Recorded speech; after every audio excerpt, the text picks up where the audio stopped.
like everyone else, it was totally out of your human capacity to digest it and absorb it. Before its columns twist and buckle, and it collapses.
I mean, overall, are you glad you woke up, or just other thoughts on it? I'd much rather be where I was. But, you know, you can't go back. Why can't you just believe up is down and down is up, black is white, white is black? The more you learn about 9/11, the more undermined your worldview gets, because everything is upside down. Relationships are changed. The world doesn't look like a safe place to bring up my son. I'm not able to go about life normally anymore. I have a job. I'll keep my job. But everything I do after that job is dedicated to waking up the American people to the truth about these demolitions, and we'll let the chips fall where they may. First, we start with the architects and engineers, because they have the necessary credibility to turn heads in the halls of Congress. So by next year, we'll have 1,000 architects and engineers for 9/11 Truth, and then everybody will listen. I think they're already listening. In just a few months, you've got over 160 members. You're speaking every couple of weeks, different parts of the country. You've got a documentary out. I believe me, I've already seen personally the ripples in Austin, Texas, from what you're doing, because I know engineers and architects in Austin are now looking into the claims and going, yeah, that never made sense. That is impossible. Buildings don't, well, I mean, it's simple. You know when there's an explosion. You know when something's blown to bits. Yeah. And then they polarized Tower 1 and 2. Perfect classic control demo on 7.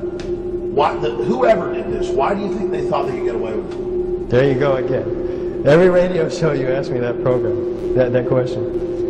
And I don't have an answer. Why they thought they could get away with it, I don't know. Why should will they get away with it? Okay, I'll answer that. I don't believe that whoever pulled this farce on the American people will get away with it. People are waking up by the millions now. The 9/11 Truth movement is growing, and I am honored to be a small part of that. But I guarantee you, we wouldn't have exposed 9/11 as an inside job. They would have already staged more events. And that's why it's so important, Richard, what you're doing. And I know it's a sacrifice, but overall it's going to make your life a lot more fulfilled. I know it's made mine more fulfilled. And you've really helped wake a lot of people up. And so I commend you for your passion, your research, and your courage to check out the scientific facts, and then to go out there and start warning the public once you had made the discovery that the official story was a fraud. So thank you so much for talking to us. Anything else you'd like to add? I can't think of anything. Richard Gates, thank you so much. Thank you, Alex. It's totally out of your human capacity to digest it and absorb it. Before its columns twist and buckle, and it collapses.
I mean, you would think a child would know that particle beams didn't blow up the towers. You would think a child would know that was classic controlled demolition of Building 7. You would know that a child would know that thousands of witnesses saw aircraft, and aircraft did indeed hit the towers. This is all by design, folks. This is not by mistake. We're not going to get off into all that today. We're talking about the real science that Dr. Jones has brought forward and others have brought forward, and that's what makes the establishment so upset. And how do we keep this movement based in science and facts and reality so that we can win the fight and the battle for this republic? Thanks for coming on, Mr. Jones. Well, I'm glad to be here with you again, Alex. You can just call me Steve if you would like. Well, I know we're friends, but I do respect you. I want to devote pretty much my full time, as much as I can, to the 9/11 effort, seeking for justice here, as well as the truth of what happened, as you know. What about the dust data? Can you give us a hint of that paper? Yeah, let me give you a little heads up. So I did talk about this some at University of California at Berkeley in November, and so now I'm trying to put this on paper, and it is, of course, as a scientist, it's fascinating. We're getting into looking for forensic evidence that would point to the use of pyrotechnics, in other words, accelerants in the building, and of course I'm referring particularly to thermite and thermate, which would produce molten iron as well as aluminum oxide powder as an end product. There'd be sulfur around to make this hot molten iron cut through steel. Now you melt the steel too, and cut through the steel. There's the explosive form of thermite, which is called super thermite, and that goes back to the early 90s, discussions of that and how to make it in large quantities. So now patented. It is patented, yeah. The dust does show, of course, we're trying to sort out from building materials. That's the tricky part. But the dust does show very high levels of iron and sulfur and aluminum, as well as zinc, barium. Barium is a toxic substance, and manganese. And so And by the way, this is not just my study of the dust. I do have a sample. This is just, Yeah. in science, for those that don't know, if you just continually confirm, confirm, I mean, confirmation after confirmation, and That's right. it fits in with patented systems. I mean, it's getting pretty Exactly. clear. By the way, one piece of evidence that I emphasized is this sulfidation that has been reported it was in the FEMA report, Appendix C, and then NIST, and in this appendix, they say, look, we see high temperature, quote for it, severe high temperature corrosion attack on the steel, including sulfidation, with subsequent intragranular melting. And then they say no clear explanation for the source of the sulfur has been identified. So now, that's a big red flag. That's And then another confirmation on all your It is. independent research. It is totally another confirmation. And so what does NIST do? They just ignore that. Yeah, it's kind of disturbing. I hate to see it, too, within the movement. But if we can just get together and say, okay, we're going to sort through some of this. Let's not let the weaker evidence hold us back. We're going to put that off. We've written up articles about it now and explained why we're not going to keep being distracted by the space beams, the beams from space. We've written papers about that now, so let's put them aside because let's focus on what's going to get us to the goal of justice here and peace. Well, There's take a the war space raging beams. here. I mean, take Yeah. the space beams. Sure. Instead of there being no evidence for it, there's actually the contrary, because I've actually interviewed former heads of direct energy weapons programs, former heads of Star Wars. I've actually been somewhat of a buff, finding it was interesting since I was a teenager. Direct energy weapons don't act like this, don't do this.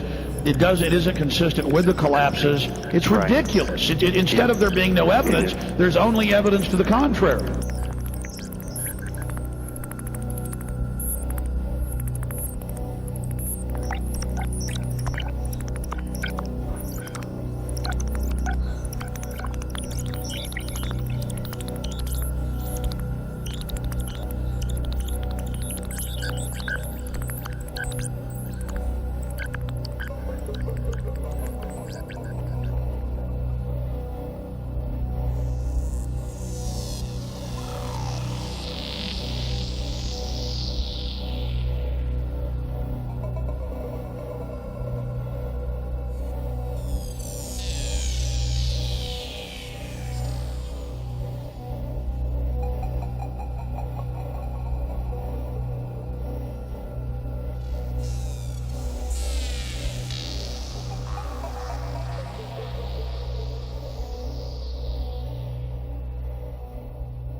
Like everyone else, it was totally out of your human capacity to digest it and absorb it. Before its columns twist and buckle, and it collapses.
this was a cross beam connecting the outside to the inside, this could have been in the pile.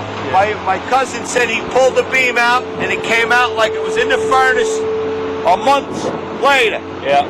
A month later it came out with it. You see the steam coming out? Right.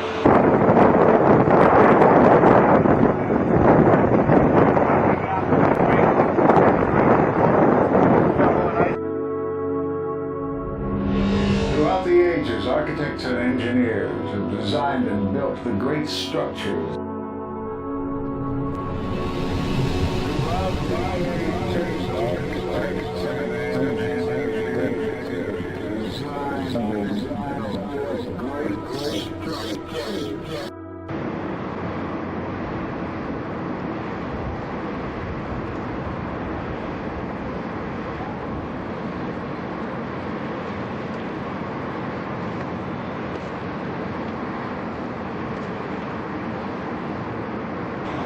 Something that was rolling around in my head when I was there working.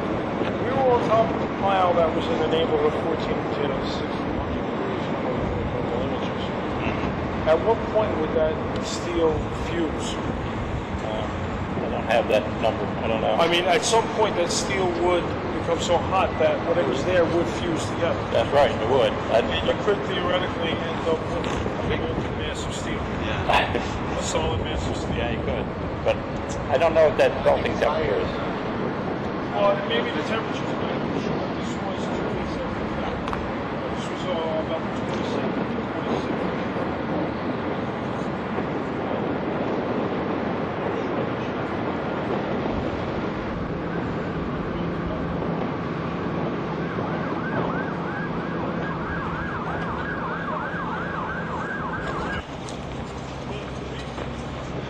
Well, the heat had something to do with it, but it's not that they melted necessarily, it just weakened them enough. Well, weakened Yeah. them enough, yes. Yes, not that they melted, Yeah. but they weakened them enough where they can no longer carry the load above. Well, the issue is, yes. Well, you can come up with a quick kind of guess of what it might be. You can't be sure for a long. You can come up with a quick guess as to what you think happened, but you can't really be sure until you do a lot of analysis and testing. This could have been in the pile. My cousin said he pulled the beam out and it came out like it was in the furnace a month later. Yeah. A month later it came out with it. You see the steam coming out? Right.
We still got more load and a little bit there.